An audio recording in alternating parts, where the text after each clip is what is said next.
Welcome, everybody, to another episode of the Fell into Food podcast. I am your host, Chef Jeff Fell, and with me today, Kim Olson, VP of Operations of Chicago's own Stan's Donuts. So thanks for coming on, Kim. No problem. Thanks for having me. We have so many different things and so many places that this can go. So I'll give you the pick of the litter. Do we go right into Stan's? Do we talk your culinary background and journey?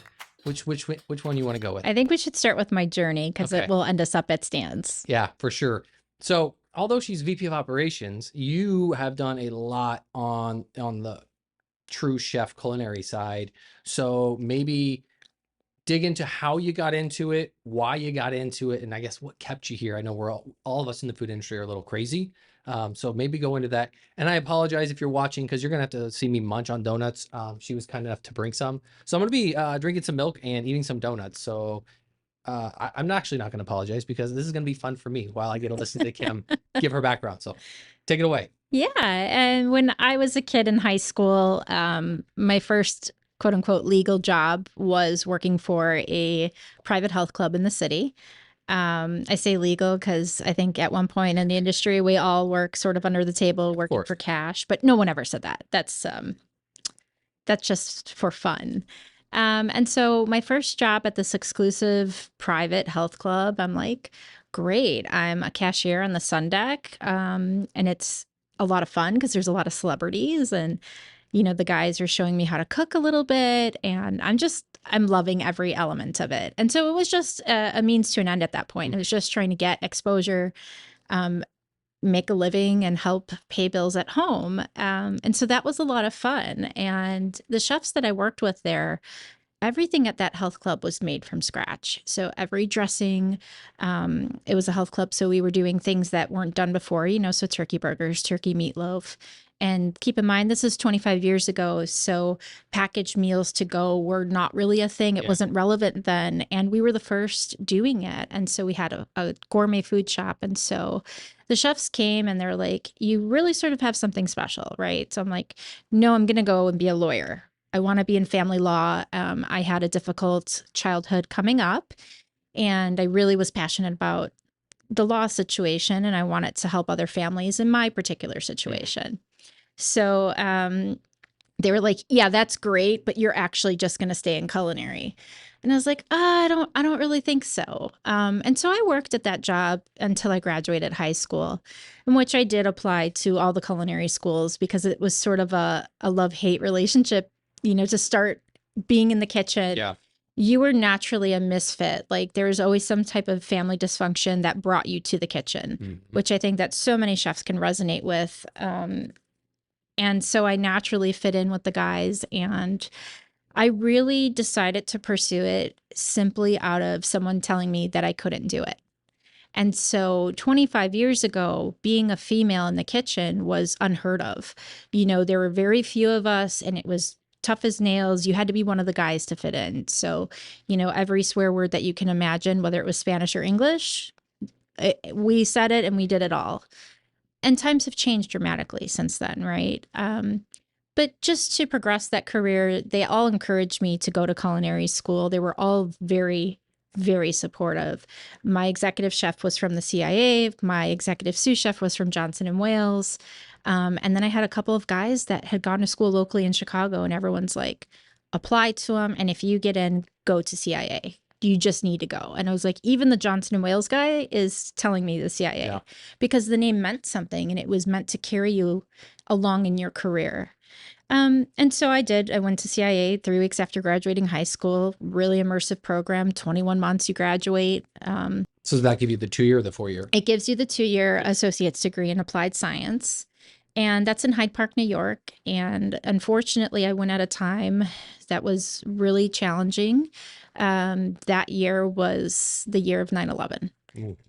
And so relocating my quiet life of Chicago as a newly graduated student from high school and going to big, scary New York, right? Because according to my family, New York City and Hyde Park, New York are the same thing. They don't know the difference.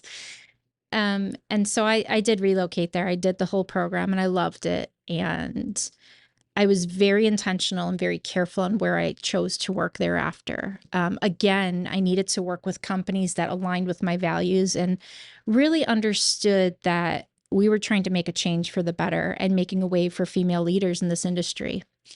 That career progressed me to a private golf club, which I was like, this is not my cup of tea. Yeah, where everyone is your boss. Literally, everyone is your boss. Everyone is your boss. And then I went on to do some other fun things with my career. I spent 7 years with Westin Hotels when it was a Starwood brand.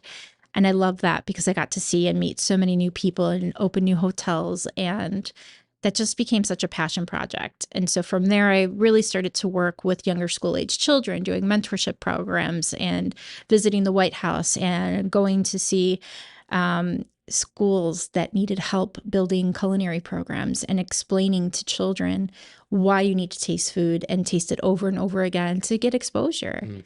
I grew up kind of in a small world, if you will. So my mom was like the type of person, she didn't want to waste money. So if I wanted to try raspberries, she didn't like raspberries. And she was like, you're not going to like that. I'm not wasting my money on that. And so I didn't try some of these things until I was in college, quite literally. Because I was like, oh, the raspberry has fur on it. No, I don't want it. So did you change your mindset? Because I kind of went through the same thing. Yeah. I grew up tiny town USA. There's not a lot of options. Walmart is your only grocery store. Yeah. So that's what you get. And the same thing, we grew up eating whatever we could grow, realistically, and hunt. That's just kind of how we grew up. I mean, there was obviously things from the grocery store, but it wasn't getting a ton of stuff all the time. And I found that when I decided same thing to make the move from tiny town USA up to, I went to JJC, I was like, oh my God, the world, there's so much. And I think I just had to switch my mindset of, I'm going to have to try these things that I've never tried. I think I don't like them. Yep. Because I want to do this as a career. And I'm assuming it's kind of the same thing. Same exact mentality is like, how could I serve this to someone and not know what it is? Or, what does it taste like? Or what does it have a texture of? And so that really sort of changed my perspective on the world of food and the possibilities that you can have with food. So that sort of segued my career path when I was with Westin. I came back, I had relocated down to Indianapolis for a time when I was with that group because I was pursuing to be an executive chef. And I had made my way up. I was exec sous for them out in the hotel in Wheeling here in Chicago, Illinois, close proximity suburb, right? And they were like, we want you to have exec chef, but we need you to go and take this in another state. And I was like, no, like I want it here in Chicago. They're like, we'll give it to you, but we need you to secure this position. And so I went hesitantly because I was going from a very great market into a convention hotel. And so that was a very different game. I was doing bar mitzvahs and bat mitzvahs all the time, at weddings and pharmaceutical groups. And so you come from really high-end profile events and going into conventions, which there's nothing wrong with that. But convention hotel business is really different. It's all about volume. It's all about numbers. And the main reason they wanted me to go was because we were hosting the Super Bowl in a year and a half at that point. Got it. And so they needed someone who could sort of balance both the volume and the quality. Unfortunately, that time frame was when the recession hit and I got stuck there for far too long. And so when I came back to Chicago, I really wanted to do something that was impactful. Everything I had done to my point in that career was working for hotels or restaurant groups that had exclusivity to it. I wasn't open to the masses. I wasn't doing anything public where I could have my family come and visit. If I wanted them to come to the health club, they had to be a member. If I wanted them to come and see me, 40 miles up at Wheeling, they had to book a hotel room and have a private event, like a catering event, because we didn't have a restaurant.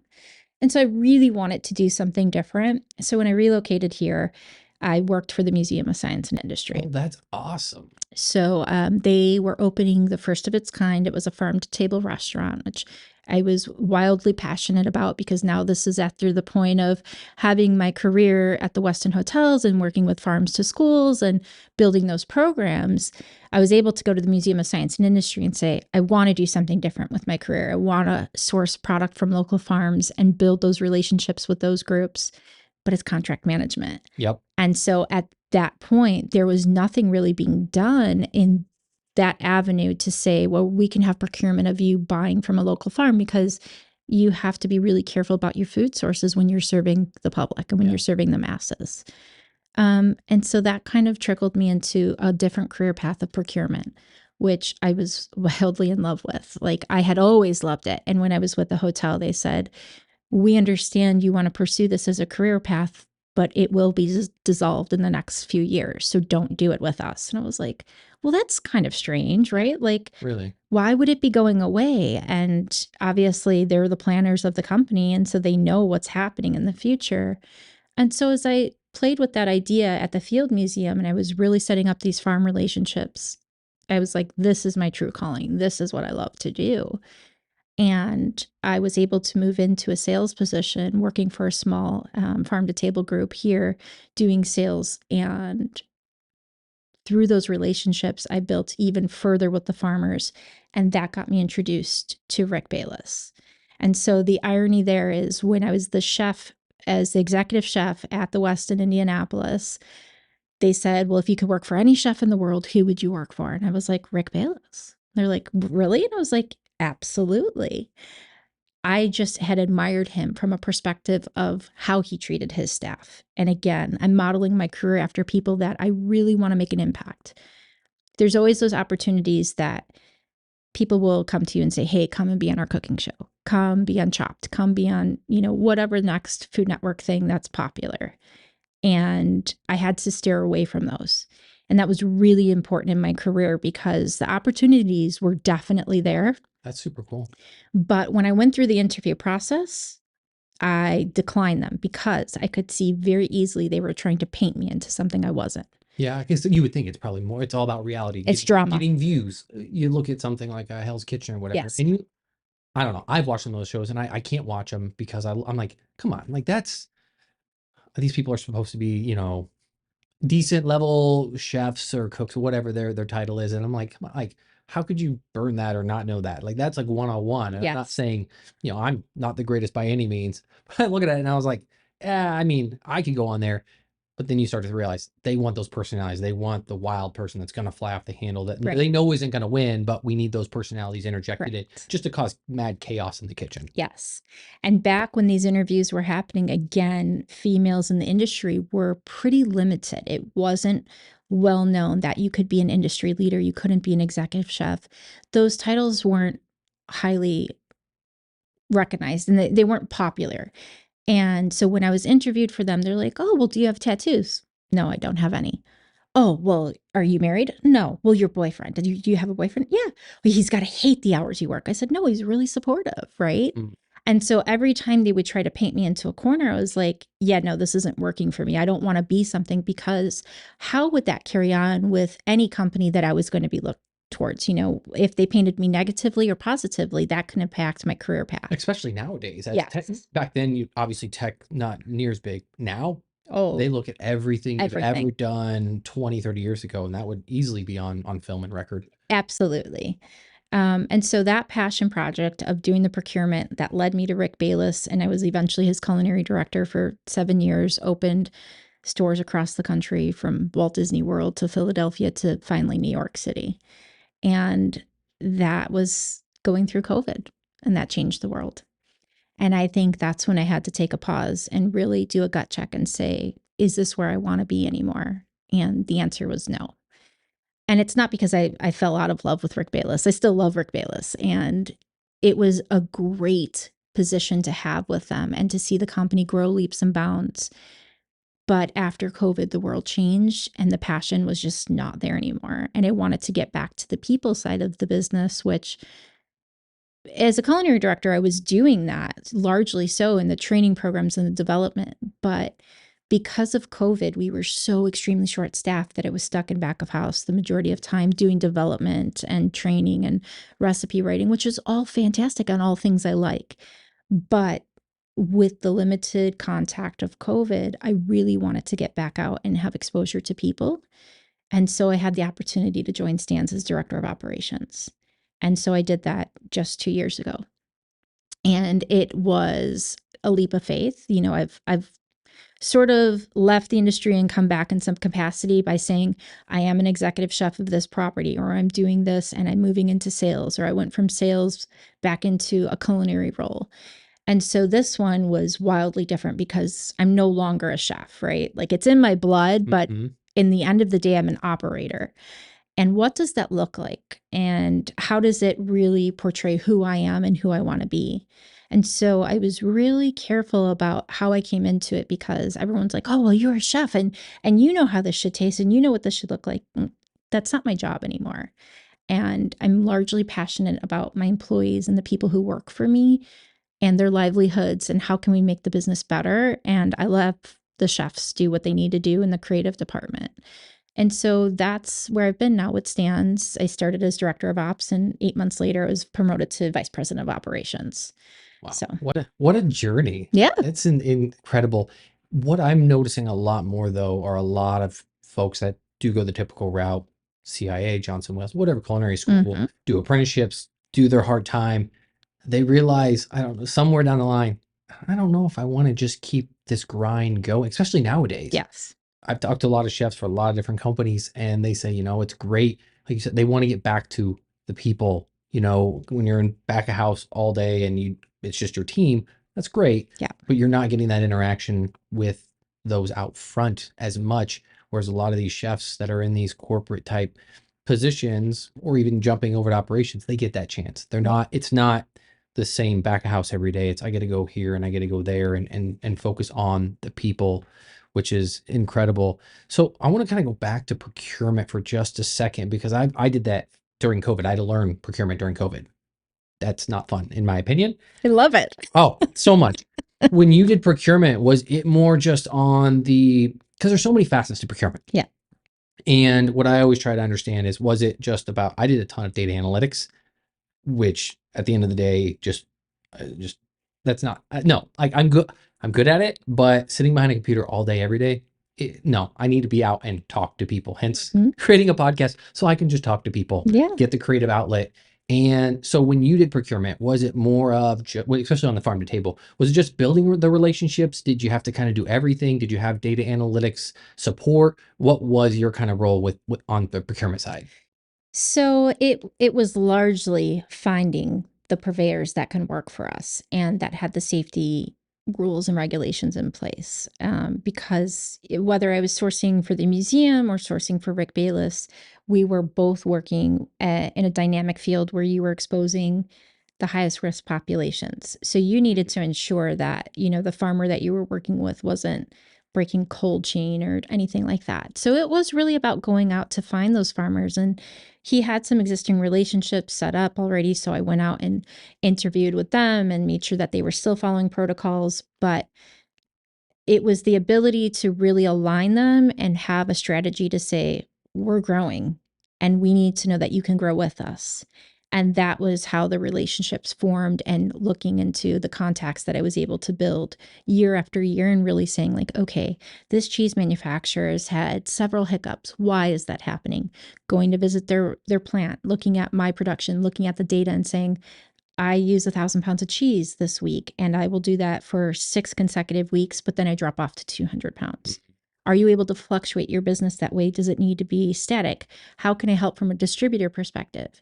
So it's really sort of a culmination of all the things for me, and tying it together and saying, is this a good fit for us or not a great fit? And trying to see, can they improve something down the way that would make them a potential good vendor to work with? Yeah, and how far was the range that you guys kind of deemed as farm to table? You hear so many people will say farm to table, and the Chicago region, it's not the easiest to go No. farm to table.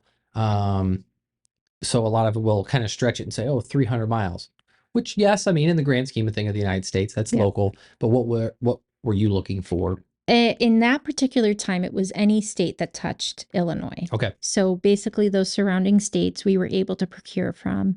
And we did a pretty solid job. I think that the most difficult item to source with the volume we needed was poultry. And that was a real challenge because, I mean, chicken is everyone's best friend. But now you see there's avian bird flu left and right. Oh, And it's so, it's crazy. And yeah, now it's affecting the eggs. So I've seen, so they're yeah, just dumping. Has that affected stands at all? it has. Yeah. It has. Because we're gonna kind of dive back into stands. So you've been there for a few years, and it was established recently, right? It's not one of those long 100-year type companies. So maybe a quick background of who Stands Donut is, and then we'll get in the nuts and bolts of, because you guys are doing a lot. I see it We everywhere. are. So we'll get into what that looks like too. We are. So it's actually been around for 10 years. We just celebrated our 10th anniversary in January. Rich Labriola, who's the owner of Stan's Donuts, or one of the owners, was watching one of the food shows on cable TV, right? And they had done a small episode on the stands in LA, which was basically a popular hot dog hamburger stand by the campus of UCLA. He made an initial contact and was like, I love what you're doing. You're serving food, but you also serve donuts like at 2 a.m. to these hungry college kids who are out having a great time and partying and studying late, right? And so initially, when they built that relationship, Stan Berman didn't have interest in, selling off a piece of his business or doing a partnership or extending that relationship. And of course, Rich wasn't trying to open in LA. But as time passed, they sort of formed this relationship where Stan could trust Rich to build the brand successfully in Chicago. And the first location was open in Wicker Park 10 years ago. That's so cool. Yeah, we unfortunately just lost Stan Berman this past January. Mm.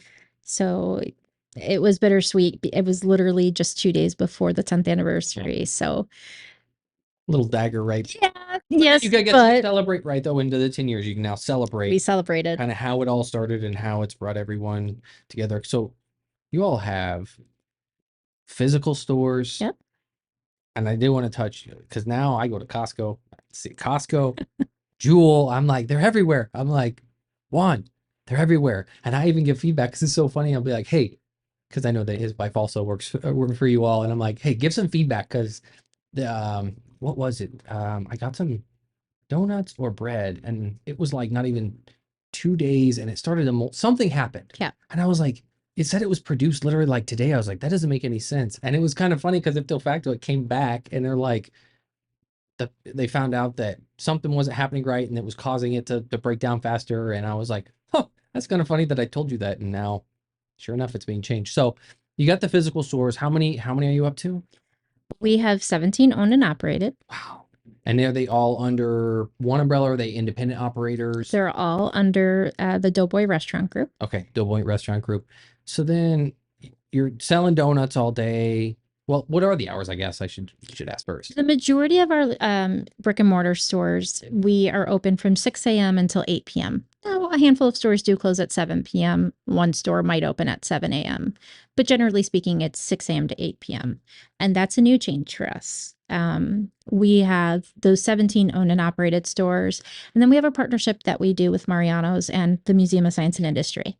And so with those other locations, that's largely when I started 2 years ago. They had one partnership with Mariano's, and then I was tasked with opening a windfall of stores. And so now we are quickly up to another 11 store Oh my locations. gosh. And then we have more partnerships happening this year. Yeah, So so the Marianos, they're little stands inside of the actual grocery store, which you yeah. could see. I mean, I guess most people listening probably are used to seeing Jewel and a Starbucks inside or something of that nature. Same thing. Now, are you giving the full option array at within those markets, or is it a little different than the stores? So, what we've had to do for our partnerships with Mariano's is to streamline the business. And so we offer the most popular donut varieties in theirs. And so at any given point, Stan stores have 46 donut varieties, but our operating partners will have 23 different varieties because that customer is quite different than my customer that's True. coming into a store to have a coffee and a donut for that, or a breakfast sandwich for that matter. And so it's very different demographics that we're playing into here. We're going for convenience, someone who is already shopping at the grocery store. Maybe they have their kids in tow and they just wanted to pop in for a quick donut.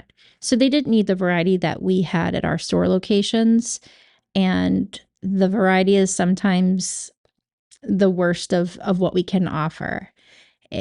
Trying to not upset the guests because you're out of their favorite donut is hard. Oh yeah. It's hard. And, but being able to plan accordingly is even tougher, right? So much can play into how we are doing business.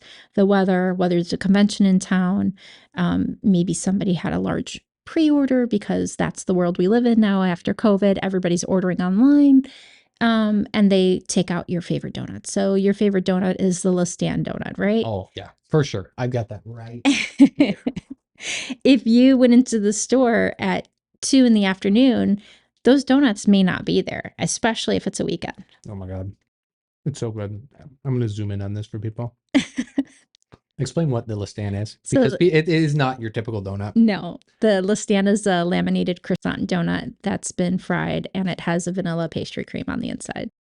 Brad, can you get me a napkin? I'm going to be like covered in sugar. It's so good. Absolutely so good. It's my favorite. Like I told you, I'm that guy that just stands there. I'm like, what do I want? Do I want to try something new? Right. Do I want the original? And I guess that leads me to the question of, how do you find a balance of the staples, people wanting that, hey, I want to come in and I want my typical cake donut. Like, I want that long john. Yeah. But at the same time, pushing the boundaries of being innovative and saying, well, how do we take it? There's so many different things. We've got the Cruffin, which is a cupcake or a croissant muffin, which Mhm. I'm can't wait to try that. How do you find the balance between the two? I think that it's really a struggle, and we look at a lot of data to make these difficult decisions. And it's never a permanent hold. And so if I was to tell you, because we've introduced the Cruffin, we're going to take away the Listan. That's not the reality, but hypothetically speaking, we look at the performance over the majority of the stores, how they're selling, what it's, the waste amount that we're, generating, and are people genuinely interested, or is it just what we thought was a good idea versus is it actually generating sales? And we have to make tough decisions. And so if I was to take that donut away and out of the rotation right now, it would be simply a pause to bring it back at a time of year that we could reintroduce it back into the market where we don't have so much craziness going on. That makes sense. Because right now we have 46 donut varieties. But when I get into fall, everyone loves fall and donuts and apple cider donuts. Oh yeah. And our collection suddenly becomes 53 to 54 varieties. And it's like, that might not seem like a big deal. Oh no, that's a lot of SKUs. But that's a big deal. And it's really fascinating to see our location just scale and build up that volume, because it also ties into the time of year. Everybody's now indulging again versus the summertime. They're eating a little bit healthier, just going to cold drinks, having a sandwich rather than a donut. And so it's a real challenge on how to say, we're going to retire this donut for a little while versus just constantly being on the innovation trail and bringing in a new donut. At one point, Stan's used to introduce new flavors daily, and then it went to weekly. And then when COVID happened, I believe, if I remember correctly, this time is before me, so I don't want to misspeak, but I believe they were around 63 varieties. Jeez. And so that is a labor of love, because there are multiple doughs and multiple variations of it. That's what makes Stan's genuinely unique compared to other donut companies that I've seen in Chicago, is that our doughs are not basic with a flavored topping. The dough is flavored. And so if I told you, there's 7 different old-fashioned, varieties, and each one of them have their own dough, when you scale into volume, that becomes a real challenge. For sure. I mean, anyone who's ever seen any sort of manufacturing facility, they're mind blowing. The parts, the pieces, Yes. the run lines, the minimums you want to run, because to change out a line could cost you X amount of dollars, between the teams that have to switch it out, not to mention cleaning it. Yeah. It's a production. It's not, people think it's just, oh, it's just manufacturing. They can just change over. No, it's a whole process to change over a facility, and the lines, like you said, different doughs require different equipment or different cuts, like they'll stand a square versus a round versus, a hole in the center. There's so many fascinating pieces to that. That still blows my mind, that thinking that many donuts. Now, outside of donuts and coffee, what else are the shops selling? Because being open till 8 o'clock, I mean, don't get me wrong, I could eat donuts all day, and we're recording it mid-afternoon, so I will gladly eat donuts any time of the day. But being open till 8 o'clock, I'm sure there's going to be some other things that people would want. Absolutely. So it's just about 2.5 years ago, they introduced what was then a breakfast program. So to give you that backstory of Rich Labriola, he was a baker by trade. And so he used to own Labriola Baking. And everyone is connected by 6 degrees of separation. I love that. So you and I know we have someone in common. We have 2 people in common. I actually knew Rich as he used to produce the bread when I was working for Rick Bayless. And so when I transitioned over to working for him, it was like sort of like, oh, a quick catch up of like, hey, I know you. And did you remember that we did this 8 years ago? And so as he was originally a bread baker, he sold that company off. And when we introduced breakfast to the company, he was once again making bread, just on a small scale for Stan's Donuts only. And he started with brioche. And it was the most fascinating thing because everyone thought, well, it'd be nice to have a breakfast sandwich in addition to donuts. But the reality became widely known that it was a great quality breakfast. It wasn't a frozen product that was being unpacked from a major broadliner and here's your egg puck. All of these things were freshly made and produced and assembled for you at the store level, to order, which it's not fast food. We're not built to be fast food. And so we have really tiny operating spaces because no one thought that breakfast was going to be anything. And it quickly took off and it makes up, about a fourth of our business. Really? So it went from just a simple sandwich to now we have 7 different offerings and they're offered all day, which is my favorite part. Because how many times do you go to those other guys that have the big golden arches and it's like, oh, it's not 10 o'clock anymore. You can't have your sandwich.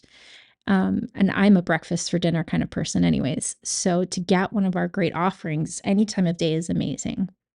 The cafes were really created with the ambiance that we invite you to stay. We want to welcome you in. We want you to dine in our space. We want you to get a coffee, a donut, come back and have a breakfast sandwich or a grilled cheese at this point. The ham and cheese on pretzel baguette is like my favorite. Yeah. Pretzel, you say pretzel bread, period, and sold. Put anything on it, I will eat it. It's fantastic. And it's just ever so slightly warm. So it's melty and gooey. And that's really his signature item. So he was the first to create pretzel bread in the Chicagoland market. So we really have this fascinating story with this bread baker who goes into the donut business to return to his roots of being a bread baker again. And it's really evolved the business to become, full circle for him. And that's wildly fascinating because I love to tell people who get into this industry that you don't have to be just one thing, right? Mm-hmm. We talk about, I started it and I was a cook and then I worked my way up as a sous chef and then I was a chef and then I went to procurement, I was in sales and now I'm in operations and now I'm the vice president of operations. And you're like, well, how do you do all those things? And how did you learn all of that stuff? And did you go to school for any of that? And it's like, well, yeah, sure. Of course you learn a core amount at school, but it's a lot of experience based too, right? And so often when you'd be up for a promotion, I don't know if this has ever happened to you, but I'd be up for this promotion, a big one, and they'd be like, you're so close, but you're just a little bit too young. And I was like, what does that mean? Oh yeah. I hate I call it reverse age discrimination. Yeah. Because I had my first kitchen when I was 28 and everybody in the kitchen was older than me. Yeah. Everyone that reported to me was older than me. And it was tough. But what I luckily learned again, going back to my farm roots, I respected everybody. Yeah. And it wasn't, you need to call me chef. Yes, chef. It was like, let's have fun. We're all here for the same goal is to feed. Exactly. We're feeding the masses. Like you said, when you're feeding 5,000 meals a day, you got to have your ducks organized and you just have to play nice in the sandbox. Mhm. And I think over time, people just gain their respect. They do. That's how I perceive someone who takes on that title of chef. It wasn't, oh, I went to school, so now I'm entitled. I had zero. I didn't know how to run a kitchen. You kidding me? Like I worked in the casino world, got my butt kicked, did the typical line, so I knew all that stuff, but I never ran an operation that magnitude. But luckily, someone who I worked for, how we always travel, usually with someone that we know, was like, I know he works hard, and I'm gonna give him a shot. And that's how I got that kitchen. And it was just randomly one day, with my name being Jeff, ironically, one of the older cooks said, "Hey chef, can you pass me or can you get me?"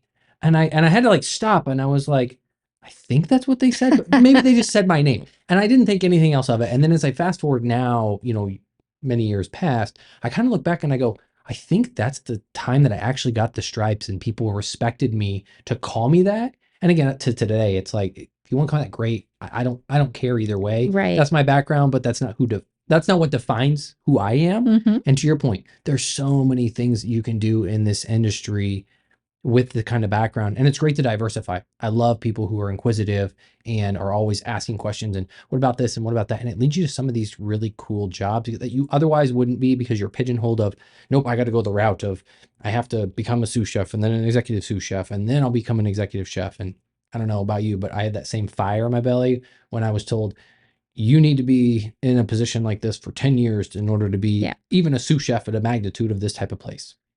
It pissed me off. And I exactly. was like, you watch. And sure enough, it was like a year and a half later, there I was. And I was like, just like, it had like a good, I never went back and said, ha, look. I was just like, you know what? I did it. And that proves anyone can make it if you just, but you got to put in the hard work, the dedication. So we've got all these stores.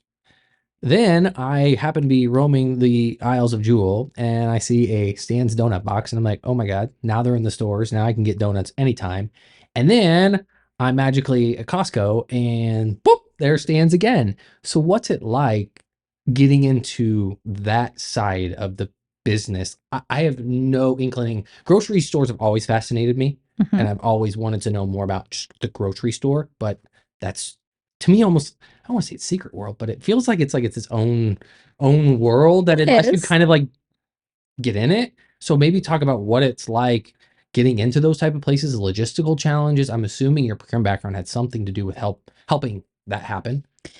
So, that was always the end goal for Rich, Mm, is to get into retail and to get into the grocery stores and make it a product that you can get whether you're in San Francisco or you're in Chicago. Um, COVID expedited that. And so COVID really made everyone pivot. And um, in 2020, as we were told to stay home for 2 weeks, right? The world was shutting down. uh-huh. I was still with Bayless at this time, and we had a new store. We were just open for 3 months at that point at Willis Tower. Go figure. And, we see people walking out with their plants, and 2 weeks turns into four, and four turns Yep. into eight, Yep. and so on and so forth. And we've all lived that story now, and we don't need to rehash it, but everybody was fighting to stay alive. And the team at Stans had to quickly pivot and say, how are we going to remain relevant at a point where people don't want to come out, they can't socialize, but everybody needs to get to the grocery store. I know everybody needs groceries, and we have the capacity to make these donuts at volume and get them out to the grocery realtors. And so there have been a ton of learning points along the way. Trust me. I mean, nobody's ever fully ready to be like, "Oh, hey, I'm in retail food service," right? Yeah. And so just transitioning from the concept that you're no longer in control of your product, which is hard. It is really hard. And so at our stores, the donuts are made fresh every single day. We are the quality checkers. We're selling them at the end of the night. They're gone, and that's really a premise of our storefronts. But when you get into retail, you're turning over a case of product and you're hoping that they've put the right date stamp on it. Was it the right number of days? Was it held in the proper conditions before it was sold? Was it accidentally frozen, or was it held in the loading dock where it's 110 degrees and the chocolate's melted off? And so really putting your trust in other partners to put your product on display and have it displayed to your standards, it's a real challenge. And it's something that we continue to just revisit on a continuous basis. What do the clients want in a grocery store? How is it different than our own stores? And who is the right partner that we can trust with the quality and the integrity that we want this Right. product to be out there? And that is so important because we don't have a ton of fillers in our product to keep it on the shelf for 30 days. Yeah. It's very limited number of days compared to the other producers that are out there. And that's what makes it a little scary and intimidating, because you're ready to go to market and you're in the retail business and you're suddenly in 100 different Costco's across the city, or multiple states, even if you consider that. And now you have mass exposure, and that can make or break you as a business, because the people who come into your Chicago stores, because that's where we're at right now with our storefronts, when they come in, they know you for something. But when they go to South Carolina and they get their donuts at that Costco, it's quite different. And if it's a positive review, it's like, wait, I didn't have this type of donut in your store. How did, like, why is it so different? Or why is it better? Or conversely, why is it not the same? Right. And so really learning how can we control the quality and trust these other operating partners has been a big proponent as to how we will grow that side of the business and why do we have such a limited number of offerings. Yeah, I mean, it makes total sense. So what does a VP of operations do, right? There's so many hats that I think get worn, to be honest, Yeah. from what I know.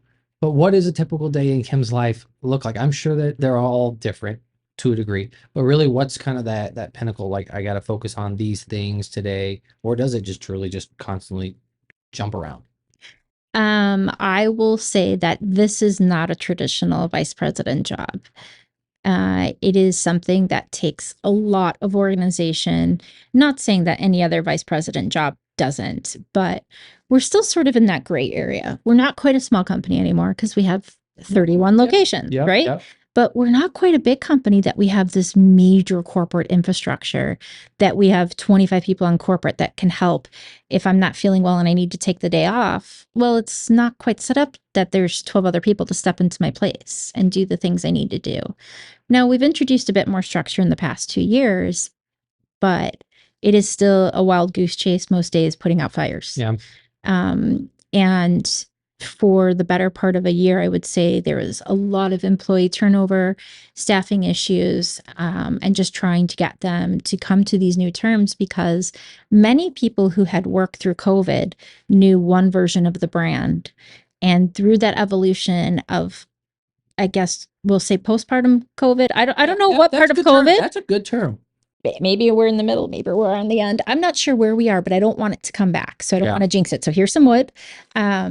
But quite honestly, we had a lot of people that went through that transition to say, this is what I know working with stands at COVID life to be like. And we needed to come out of that. We needed to change our productivity. We needed to wear multiple hats. And getting the brand to be back relevant and scaling up with the office occupancy was really important to say, like, we have enough bodies in place to do this. And at times we were overstaffed when it was like we thought the world was coming back, but it actually wasn't. Yeah, it definitely did not. We're still work from home Monday and Friday. If it's raining or if it's snowing, people are still working from home. They're not going to come to the office. And so building that business and looking at it from the vice president's perspective of like, how do we create the stable environment? There's a well-being for our employees that we need to watch out for, and we need to offer them a form of stability. And so we try to find the right balance of hours to be open, what's functionally operational, what's a necessity, and how do we really progress and make sure that our employees are taken care of? Because for so long, the stores had such limited hours that it was a single shift that you would run. Yeah. Now you're back to running 2.5 shifts, if you will, just based on our shift time length with being open from 6 to 8. And so one of the largest changes that I made was that I advocated to open the stores earlier. And you would think as a coffee and donut shop that that was like premise number one, that we were open 4 a.m. like most bakeries. When I came on, we were only opening at 7. And I was like, what? There's a lot of people already getting into the office at that Yeah, it was like, what do you mean 7 o'clock? And so it's like, no, we need to come in and open earlier. And they're like, right, but we can't. And I'm like, why? And it goes into, well, we have this many donuts and we have to make all these donuts and it takes us this many hours. And I'm like, right. So like, let's cut down the number of donuts. Let's open earlier and streamline and scale efficiently. And it certainly has the bumps along the way, but I think we've gotten to a really good place. So generally speaking, it's the fires that need to be put out. It's looking at the financials. It's looking how to strategically grow the business, how to create succession planning, and really finding the people who want to work with the company, not, just for a couple of hours, but who are really looking to build a career path. Because the one main thing I found after COVID was the industry has changed. I don't know that we're ever going to go back to no way. what it was. The fun times that I used to have of cursing all the time and saying all the bad words, English, Spanish, maybe pick a new language these days. I think those days are long gone. And what we came out of COVID learning is that there is life outside of work for people. And we need to be cognizant of that. Yes, we do. Because if we're not, we're just going to lose them to another employer who will. And it's never been more evident that we need to have a work-life balance. And what does that mean, right? Like in 2024, what is a work-life balance? Can you work Monday through Friday in this industry? Not generally speaking, right? Especially donuts. Our busiest times are Saturdays and Right. Sundays. And so we've tried to be really clear, really explicit in our interviewing process and saying, you do understand we're very busy on the weekends and we need you to be here. Can you commit to that? Can you commit to holidays? Because those are the days that we're open that people want to celebrate with stands. Yep. We would be nothing without our customers. And so to have that perspective and sharing that with our team, building the culture, that's kind of my job on the daily basis, is like trying to rebuild the culture life after COVID. I love hearing that because I don't think a lot of people take enough into account of how the staff is treated, actually caring about the employees. Yeah. Everyone's so worried about the bottom line and how much are we paying people? And oh my gosh, it's minimum wage is raising. However, if you find the right people, you treat them properly, like you said, set the expectations up front. This is what it's going to be like. If this is for you, great. Let's continue. If not, this is not for you. And that is okay. Right. And then you pay people accordingly. People will stay. There are people who don't want, to go up and up and up and up. Right. Some people are happy with kind of the 9 to, I put in quotes, 9 to 5. Yeah. But they want that stable life. They just want to be around their family, etc., and not be worried about constantly working. And, because in our industry, it feels as if it never shuts off. Ever. No. Doesn't matter if it's a holiday or a weekend. It feels like at any given moment, an email's going to come through and I've got to answer this, or somebody needs something and you feel almost obligated to answer it. And what I found is that it's funny when all of a sudden you just don't. The world keeps turning, and It it's does. amazing how it keeps turning. And I think I pivoted. I again, let's knock on some wood. I think early on I realized, especially when I had kids, that I'm not going to be doing this 12-hour, 13, 14-hour stuff, work missing everything. Yes. No, I'm going to be there for them when it's important. And that's what I want in my life and molding. So I love to hear that you take care of your people. Now, just on the labor in general, are you doing anything from, I know there's robots and just other technology, other things that you're incorporating in to help, because sometimes there just isn't enough people.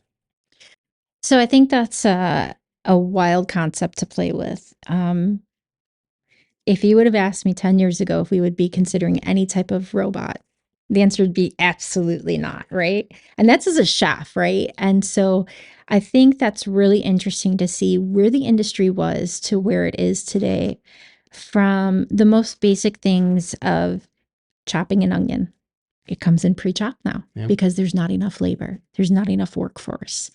And so at what point are you willing to trade quality for quantity? Yeah. And so I say that because at this point in time, no, we're not looking to incorporate any type of robots or, any AI into what we do. But to look at the success of our company in the future lens, to say, we have high quality employees that we need to keep and retain. We need to pay them a living wage, because that's what's come out of COVID. Our industry needs a living wage. Yep. I never debated that. But some of the restrictions that have been imposed upon us in such a short time frame of this industry, I mean, imagine you've gone from 1950 to 2000, and everybody knows you make terrible money. It's not a good industry to be in. You make money off of overtime, right? Like that's your bread and butter. And so to go from something that used to make $7 an hour to making $15 an hour nowadays is wildly dramatic. And for a small business, that's a real challenge. So the systems that we're putting into place are sort of in the back end.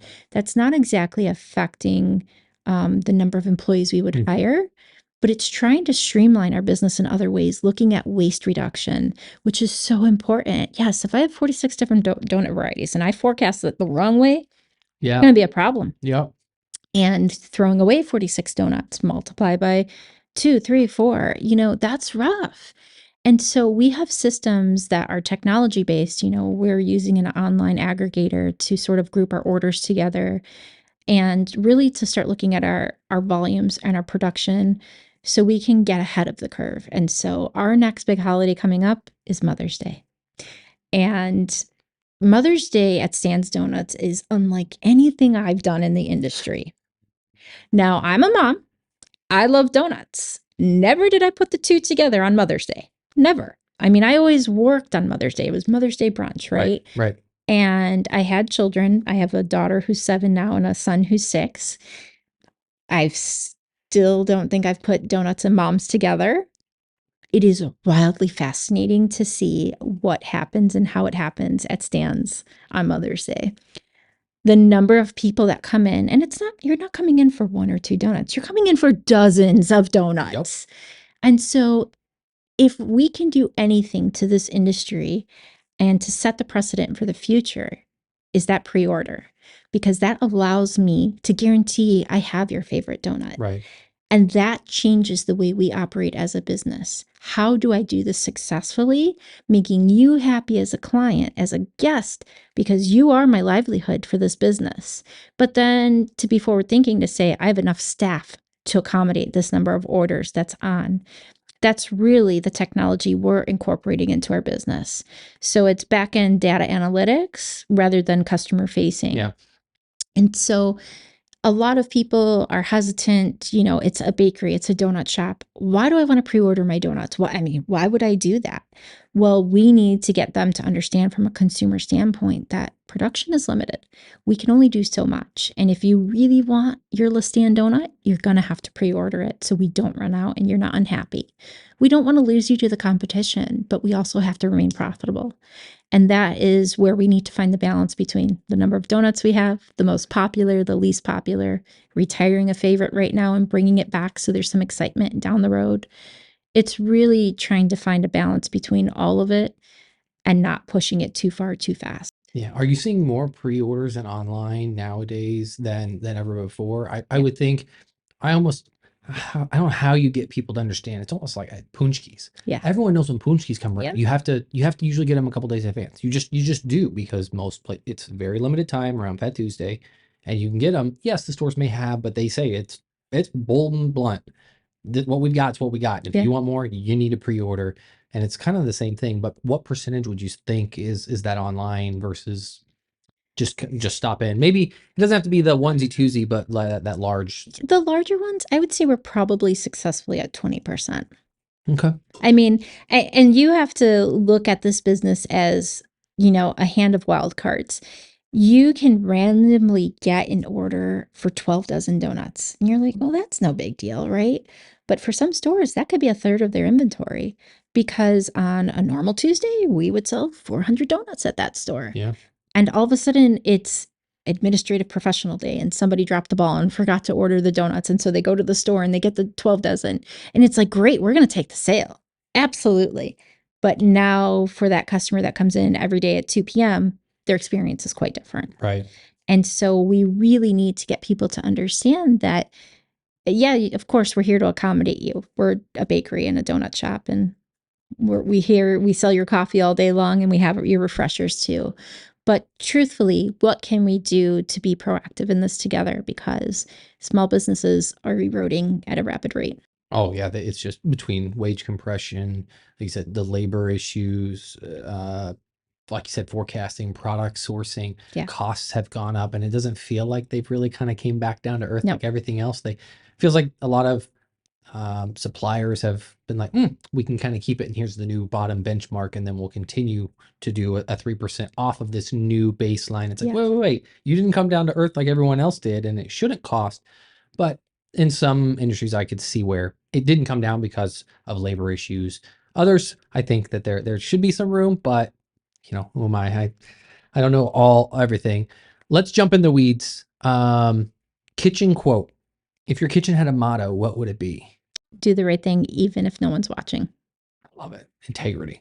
Yeah. And I would say that has carried for so long in my career, because even if I didn't get that promotion right when I deserved it, in my mind, eventually things came full circle and it all worked out the way that it was supposed to work out. But I would say there's a number of opportunities in life where you can choose to still do the right thing or the wrong thing. And that's going to play out for you in a way of karma coming down the road some You ever capacity. find yourself at home? Maybe it's me and the training, same thing. Even if I'm like cutting a carrot or something for a particular dish, I'm like, I gotta like square off my hands. I'll still use them, but in a different capacity. Yep. And I'm like, who cares? My kids don't care if this carrot is a perfect, 1 inch cube. They just want to eat it. Do you ever find yourself at home doing that? I do. I do. Maybe it's just ingrained in our bones, but I can't get away from it at home. Next one, kitchen pet peeve. What's one thing home cooks do that drive you crazy? This could be visiting friends, family, events, but you watch and you're just like, you just want to, but you bite your tongue. I don't understand this concept of washing poultry. I don't get it. I don't either. I don't get it. I mean, they've not sanitized the sink. They haven't done anything there, but they're like, yeah, I'm going to rinse this chicken off because it is dirty. And I'm like, all right, well, that would have cooked off in the oven, but, and then they don't go back to clean the sink. So that's my pet Oh peeve. yeah, the sanitation. Mine is definitely like the dirty cutting board. Yeah. They've got 100 things they're chopping your vegetables, and like in a kitchen when you have a new cook, all of a sudden the cutting board turns into this little section they're trying to cut on. And I'm like, come on, let's get a waste bin. Let's get something to put your food in when you're done with it. I try not to jump in, but it's so hard sometimes because you're just like, it's a mess. It's just a bomb blew up on their cutting board. It drives me nuts. Morning person or night owl? Morning. Morning. I'm in donuts for a reason. That's a good point. Well, most chefs are night people, right? They do the night thing and then, they kind of sleep until, the midday rolls and they do their thing. So I was never a good night person. I mean, I worked plenty of weddings and catering functions, but it was, I was always up. It's first thing the sun comes up, I'm awake. You see that daylight, I have to be productive. So I'm sort of the opposite of the world where it's like a gray, gloomy day and I'm like, oh, thank God I could take a day off, right? Like I can rest. Otherwise, the sun's out. I need to be productive and I've just got to be going. yeah, love that. Order in or cook out? Or cook? Okay. So to be fair, life before kids, it was 110%. I'm always cooking in. But now, as family has sort of evolved, I've got 2 food allergies at home. Oh, that's rough. One, What kind? my husband developed an egg allergy through COVID, Ooh, that's rough. and he loves eggs. So that was Like, wild. how severe? Like, is it buy stuff in it? Like, you know how like with different allergies, it can be the byproducts of an egg or, Yeah. or whatever when they're baking, and it could be raw versus baked. Yep. So we've not quite found out the amount he can have without having a reaction. We tried that 1 egg in a batch of cookies or in 1 egg in a cake. That hasn't worked yet. Oh. And so he's got a lot of GI issues if he consumes eggs. So sometimes he has blamed me for bringing home snacks. And I'm like, hey, like, why are you eating that brioche? And he's like, why? And I'm like, that has eggs in it. And he's like, you didn't tell me that. And I was like, I also didn't tell you to eat it. So there's that. Fair point. So now with crazy work hours and crazy kid schedules, I would say it's a 50-50. I love to cook. I still will always love to cook.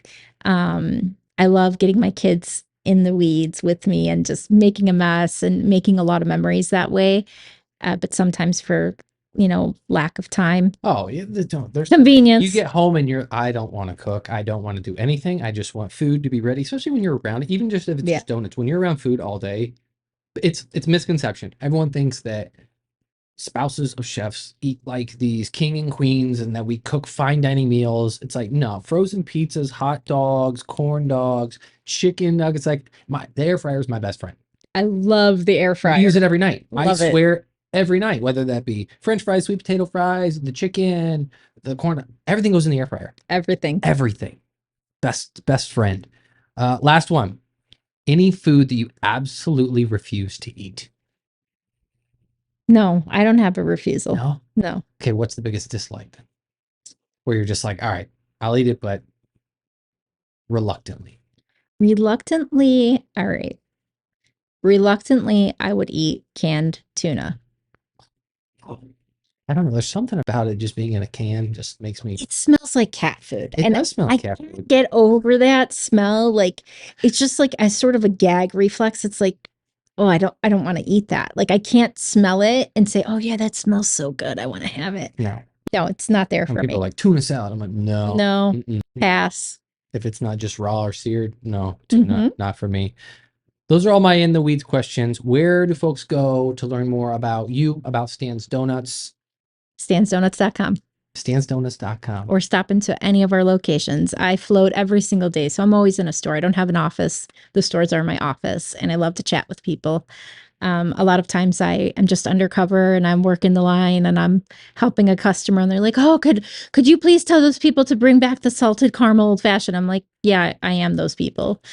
So it's really fascinating to hear from the customers firsthand what they want to see, because we all have our own ideas, but it's really maybe not the reality of what a customer wants. Okay, last question because I just thought of it. Yeah. When are you doing a maple bacon donut? You've got a maple donut, but not a maple bacon donut. Do you know why that is?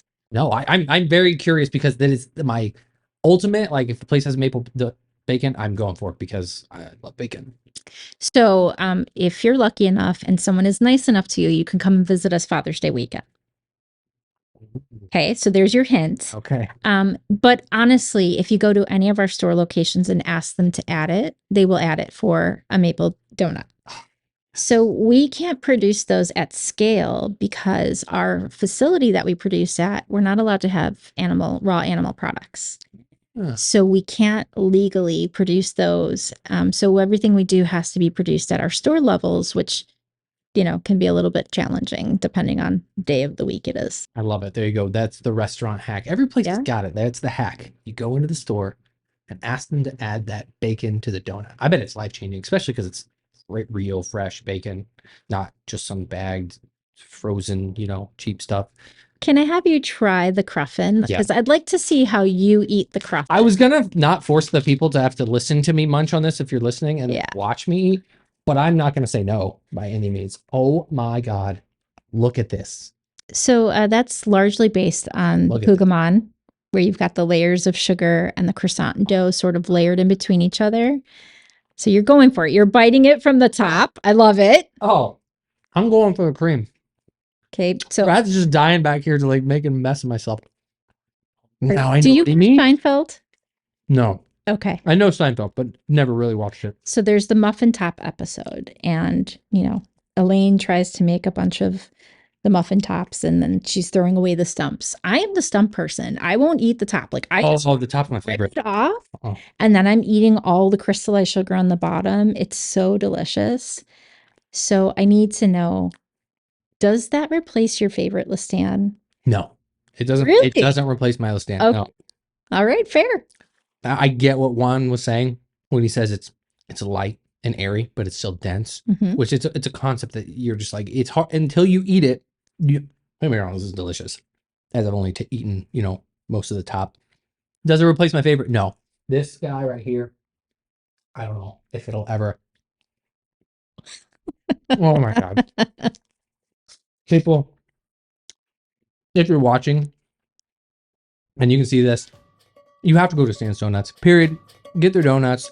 If not, try them in the store. Even if that's your intro or your teaser. They're all over the Chicago market in Jewel, Mariano's, almost every grocery store here in Chicago. If not, I don't know. Do you guys ship across the US? We do. We use Goldbelly.